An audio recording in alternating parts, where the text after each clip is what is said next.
Hi, everybody. Miss Andrea here. Welcome back to ArtStream. Today, we are going to do lesson 3 in the module Exploring the Renaissance Through Elements of Design.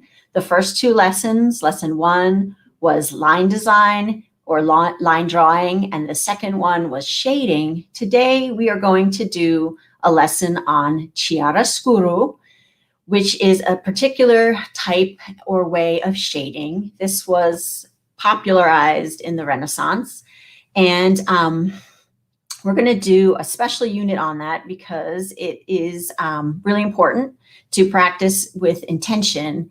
And chiaroscuro is 2 words together. They're Italian words, chiar, which means bright or light, and oscuro, which is dark or obscure for shadow. And the technique is putting light next to dark very deliberately to accentuate things like folds in clothing, or just to create a very dramatic effect with your shading. So we're going to first look at a very simple example.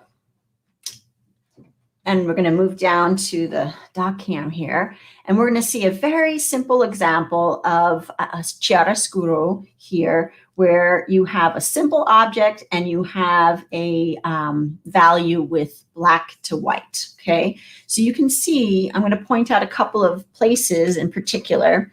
You see where you have the darkest value right here. You have a white value right here, which creates a very cool and dramatic look, as well as here you have a very dark value right next to a very light value.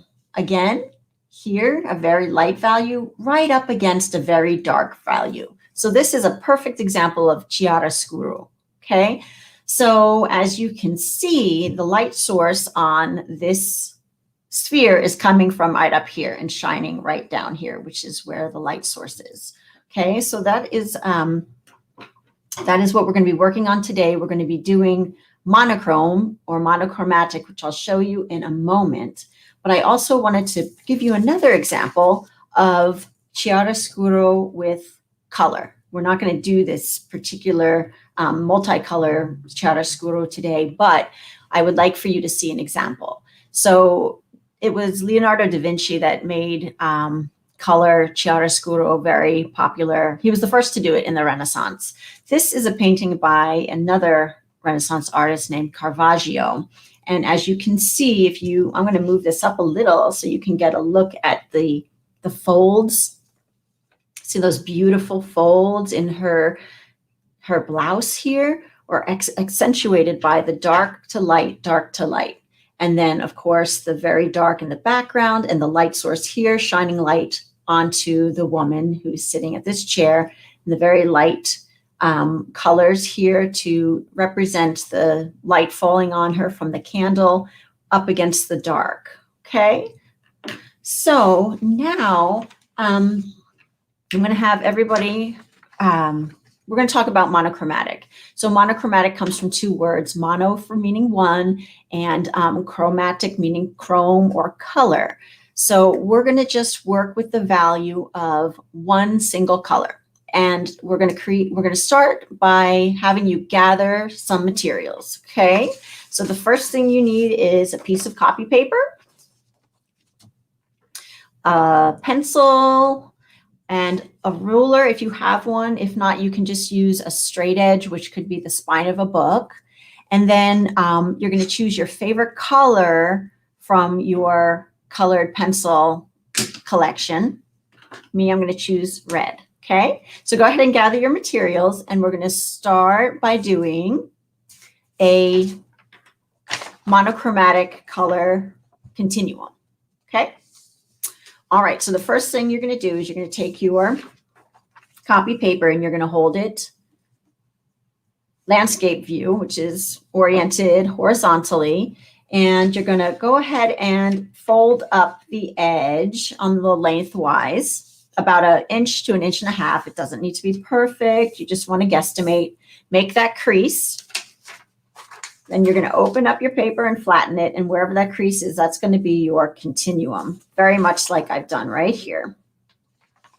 Now, if you have a ruler, you can take it and just measure 1/4 of an inch in on each side. And again, you can just estimate if you don't have a ruler, okay? And then once you've got that all lined up, you can take your pencil and go ahead and make little hash marks on each inch. So like 1, 2, 3, 4, all the way up to 10, okay? And then you can make some light lines to section off the different rectangles that will be your continuum, okay? So you should have 10. 1, 2, 3, 4, 5, 6, 7, 8, 9, 10. And you're going to start with the darkest color on one end, moving all the way to the lightest color, okay? So let's look at my continuum here. I find it very helpful to start with the darkest color first. So I'm going to start at my square number 10, and I'm going to shade it in with one of my colored pencils. You're going to choose your favorite color, and you're going to make this as dark as you can. And you're going to do that by pressing very hard on your pencil and making lines that overlap. And yeah, you're not going to have really, you're going to work so that you don't have any white space at all in that very last darkest box. In the values and shading lesson, we did this with just pencil. So we were working with basically black and white. But this time we're going to use color, and you're going to apply a lot of the same principles that you did with that first lesson. So please feel free to go back and review that if you need to do that. Okay, so I always start with the darkest color, and then I move down to the lightest color and just do a very faint line, which means I'm barely pressing on the colored pencil, and the lines in between are going to be kind of far apart so that you get just a very faint kind of pinky color, okay? And then once I've got those two ends of the continuum, then I'd just like to move down the line, just pressing a little bit less hard than I did here, okay? And just working your way down. Each time pressing lighter and making sure you have less lines so that there is a nice continuum from very dark to very light, okay? That's going to be step number 1, is creating your value, your color continuum. Now, this might take more time than we have in the live stream, but you can always rewatch this video another time and pause it and just take as much time as you need to do this to your liking. Don't feel any pressure to rush or keep up with me. That is not the purpose of this lesson. We're going to move on to the next step, which is getting, you want to use a simple object, either from life. So that means something that you can find in your home, like a piece of fruit or a bowl or a cup. Or you could just draw something simple from your memory if you don't have anything around the house that you'd like to draw. But the point is to keep it simple, just so that you can focus on practicing the technique of chiaroscuro, which I'll remind you that this is an excellent example. It's just a simple sphere, but it's very dramatically done because a lot of attention was paid to the dark compared to the light. Okay, so the trick there is to just use a very simple object. So you can go ahead and take your pencil and start to sketch that. When you sketch, of course, you want to use a nice faint light line until you are happy with the way it looks. And once you've got that, you probably, for the color part, you want to probably keep a light line because you're going to be using color afterwards. And so you just need a very faint line to start. And you want to identify where the light source is falling on your object. So you can either go with the light that you actually see, whether it's natural light or the light from a light bulb, Or if you want, you can use what we call artistic license to decide that the light is going to come from a particular spot. It doesn't need to be actually what you're seeing. You can make it up.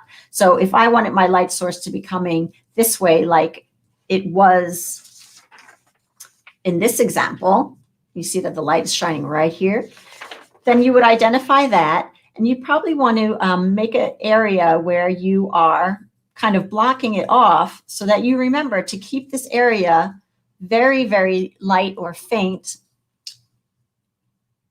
to give you that nice shadow. So once you do that, you want to evaluate where your shadows fall. So after you've evaluated where your light source is, you're going to do an area that's dark right next to that light source in the style of chiaroscuro, okay? Because remember, it's the very deliberate positioning of light next to dark, just like we have here, okay? So you can go ahead and spend some time doing that with your colored pencil.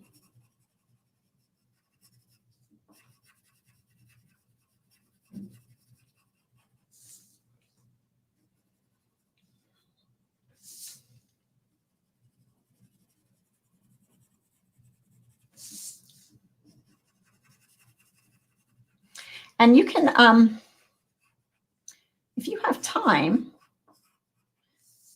this is something that will take a bit of time. So again, there's no rush, there's no pressure. I'm going to put this example back up so that you can see. I would challenge you to try to find maybe 2 or 3 places where you're very deliberately doing the darkest and the lightest right next to each other. Okay, so a value or hue this dark next to something this light, like you see here in this sphere with the black next to the white. So on this one, there are 1, 2, you see the light here, dark here, and 3. There's 3 areas here where there's very deliberate dark on light. So I encourage you to try at least 2 or 3 areas where there's that very deliberate stark difference between the darkest and the lightest. And then you can use the rest of your field of view to do the variety of values that fall in the continuum from dark to light. Okay, so that's chiaroscuro. And I hope you enjoyed that lesson. Take a moment to keep working on your shading.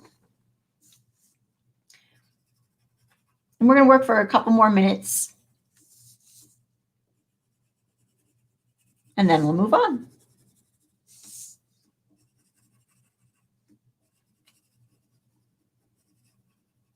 As you're working, I want to remind students that the second lesson that was done was on cross-hatching and pointillism or stipple. And again, if you haven't seen those or you need a refresher, please feel free to use the video to check it out again. But it's a type of shading. Cross-hatching is where you use lines that go in one direction and then in the cross-hatched pattern, which means in the opposite direction, kind of like a crisscross pattern. Now, if you're trying to get a very dark hue or a dark area, you would again make the lines very close together. And if you wanted to make the lines slightly lighter, you would just press less hard and you would make the space between those lines farther and farther apart for lighter or closer and closer together for darker. Okay, so you can see you got the cross and the hatch. Something that's important about cross hatching is that you are going with the contour of your drawing.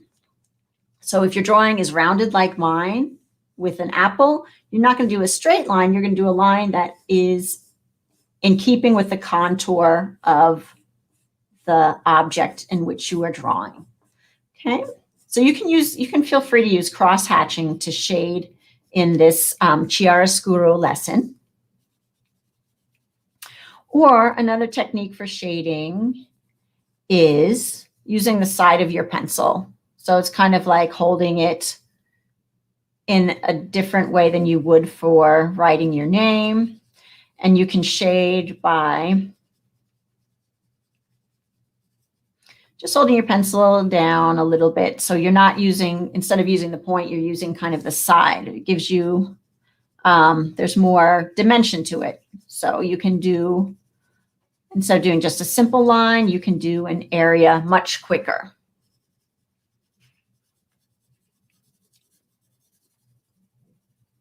Keeping in mind that you want to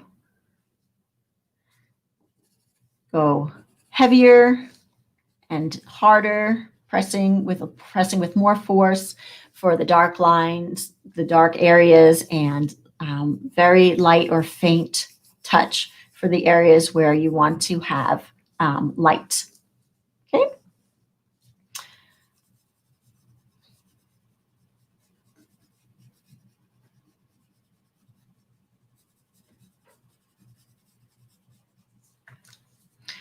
All right.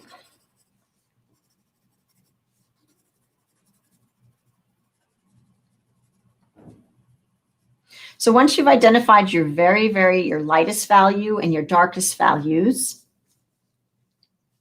you can, like in the example of the sphere, whenever there's a light, there's going to be a shadow. Okay, so you want to be sure to draw your shadow as well, the shadow that your object is casting. Okay, and again, that is going to be the darkest hue that exists on your color continuum. So not just drawing the object, but also the shadow that is created by your object. And also the background, okay? That wonderful, beautiful background that can tell so much about where the light falls on it, falls in the room or on the surface where your object is resting, like you see here. So just keep working.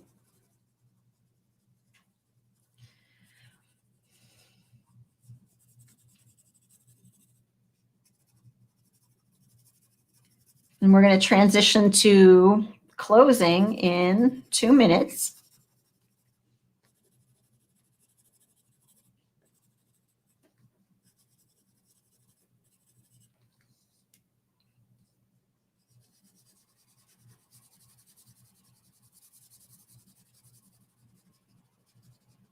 Now remember, if you're doing the shadow here, you want to have a very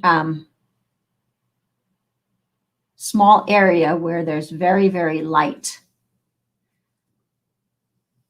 so that you have what we call the juxtapositioning of dark on light. Juxtapositioning means one thing right next to another. So that's the beauty of the chiaroscuro. It creates a very dramatic effect by having very dark next to very light.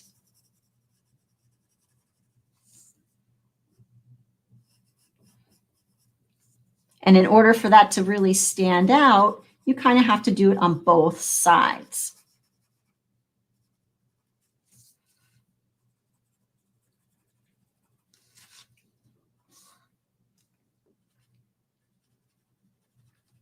For example, if this is your shadow, and then this is going to be your light area, you want to have an area on the other side of the light area that's very dark to create that drama in your shading. And again, we're going to refer to this example here to get that very clearly. Here's the shadow, darkest value here, very light value here, right next to a dark value. So it's dark, light, dark. And you could do light, dark, light. It's up to you, the artist, to decide. Okay, so I am going to move into a closing activity. So if I could get you to just put your materials down and put your hands in your laps, take a deep breath and sit up straight as you can in your chair. Try to get your back straight. Take a deep breath. This time you're going to take a deep breath and close your eyes. I want you to reflect on the experience that you had today. I want you to reflect on chiaroscuro. Think about what you learned. Think about maybe the way that you looked at things today that you didn't look at things previously. And I want you to just have a moment of appreciation for the time and energy that you spent by just showing up and trying this activity.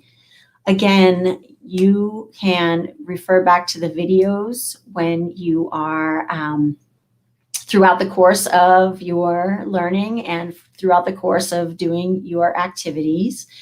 Why don't you go ahead and open your eyes and take a look at what you've done so far and just have some appreciation for what you've done. Take a look at what you've started and maybe identify 2 or 3 spots where you're going to go back and intentionally do that light next to dark or dark next to light next to dark, and make a mental note of what those are. And when you can keep creating if you have time, or you can come back. So thank you very much for today. I hope you had a good time and that you learned some new things about shading and about the Renaissance. I'm Miss Andrea signing out. We have one more lesson in the module of exploring the Renaissance through the elements of design. And this was number 3. And I hope to see you back next time. Be well. Have a great day.